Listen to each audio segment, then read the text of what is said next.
Hello, this is Alex, and I'll be going over our demonstration for the Attack Resilient SDN project. Okay, so on the left here we have two SSH sessions. The top one is for Mininet, and the bottom one is for our SDN controller. And on the right here we have the graphical interface for the SDN controller. And so if we take a look at Mininet first, we have two files. If we look at the first one, this line is clearing any previous instance of Mininet on the VM. The second line here creates a new topology based on this file and connects it to the controller at this IP, which we can see is this interface over here. So if we launch this script, we'll see that as soon as it completes, over here we'll see switches pop up with connections to them. So here we have the switches and the links that are built. And so what we can do is, for example, H1 ping H6, and as soon as we hit enter, we'll see two hosts pop up and it'll start pinging. So here we can see pings. And so what we can do is simulate a denial of service attack on the controller just by disabling this interface here.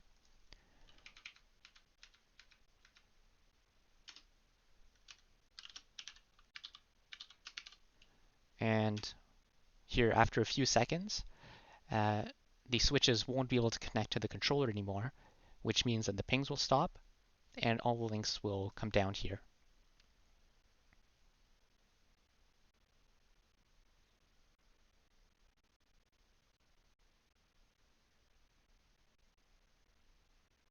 Sometimes it takes a bit of time just because it's obviously a simulated environment, but here we can see that it stopped at 45. And now what we can do is bring it back up. And as soon as we bring it back up, connectivity starts again and we can ping again. In the previous scenario, we didn't have any controller resiliency and the network was entirely dependent on connectivity to the controller. That's something that's completely unacceptable in a production environment, and that's what we tried to improve in this project. The two solutions that we implemented are clustered controllers and controllerless functionality, which I'll demonstrate in this next demo. To streamline the setup process and provide even better availability, we decided to deploy the clustered controllers as Docker containers. On the upper left corner, we have the exact same Mininet VM we used previously. On the bottom left, we have Portainer, which is a graphical interface for Docker. And on the right, we have a graphical interface for ONOS, but this time in clustered mode. On Portainer here, we have containers for ONOS 1, 2, and 3. We also have containers for Atomics 1, 2, and 3. Atomics is essentially the database for ONOS, and it ensures that the same state is shared amongst all the ONOS containers. So if we go on the Mininet VM here, we have the same two files. The only difference is that instead of connecting to one controller, we're connecting to 3. So if we run this script here, same as before, we see these switches pop up with the links. And now if we do H1 ping H6, we'll see that the pings work just as before. Now what we can do here is actually spread the switches evenly across all nodes. If we hit refresh, we can see here that it's spread out evenly.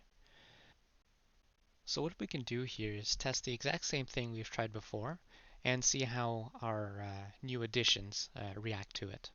So what we can do is take down one ONOS node. Now here we can see there's two devices. These two are connected to it, and these are all along the path to number 6.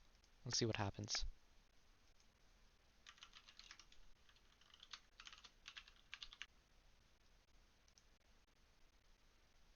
So here we'll stop it.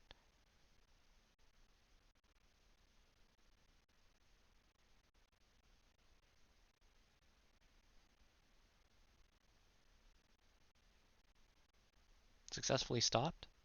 Here the colors have changed, but the pings have not stopped. So we can keep going with this. We can take down another ONOS node. We can even take down an atomics node. Stop these two.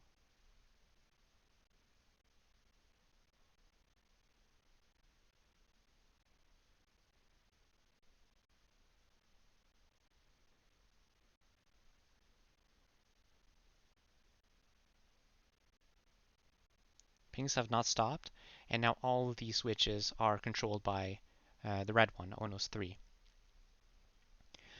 So this is really the benefit that we get from clustered node.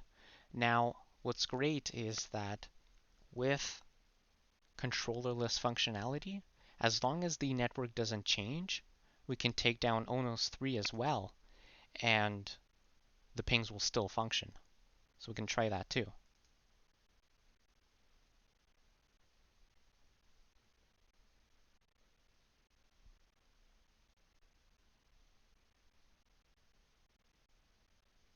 So ONOS 3 is stopped. Right now we're actually here, we're actually logged into ONOS 3. So if we hit refresh, that won't work anymore, but the pings still work. And so what we can do is turn all of this back on.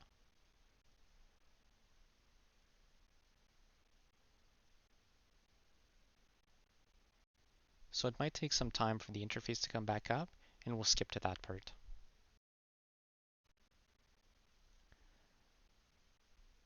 So after a few seconds here, the interface came back up. The pings are still going, everything's running, and the switches are all connected to ONOS 2 right now. And again, we can balance them across all the ONOS, and the pings still work. So that scenario showed how we implemented clustered controllers and controllerless functionality. And in this next section, I'll be demonstrating our vulnerability assessment tooling. So here I have a Kali Linux VM where we have our vulnerability assessment tool, and we'll see what happens when we use it. So here I can run the script with a -h for help, and then we can use the options that we want. So here I'll use full scan with services and an nmap scan. And here what I'll do is I'll use one of the IPs for one of our controllers.